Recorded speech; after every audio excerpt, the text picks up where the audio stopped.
একজন গরিব মানুষ ছিল। তার কাছে তেমন কিছুই ছিল না, কিন্তু তার ছিল অটুট ঈমান। সে প্রতিদিন কাজ করত আর আল্লাহর উপর ভরসা রাখত। একদিন সে খুব অসুস্থ হয়ে পড়ল। কাজ করতে পারল না, ঘরে খাবারও নেই। তার স্ত্রী চিন্তিত হয়ে বলল, এভাবে বসে থাকলে চলবে? কিছু একটা করো। লোকটি শান্তভাবে বলল, আল্লাহ আমাদের রিজিক দাতা, তিনি অবশ্যই ব্যবস্থা করবেন।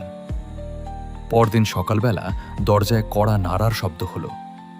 দরজা খুলে দেখে এক অপরিচিত লোক খাবার আর কিছু টাকা নিয়ে দাঁড়িয়ে আছে।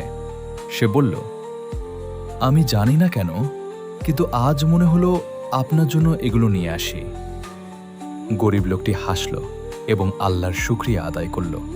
তারপর স্ত্রীকে বলল, দেখলে, আল্লাহ কখনো তার বান্দাকে একা ছেড়ে দেন না। শিক্ষা: আল্লাহর উপর ভরসা করলে তিনি অপ্রত্যাশিত জায়গা থেকে সাহায্য করেন। কষ্টের সময় ধৈর্য ধরলে আল্লাহ অবশ্যই উত্তম প্রতিদান দেন।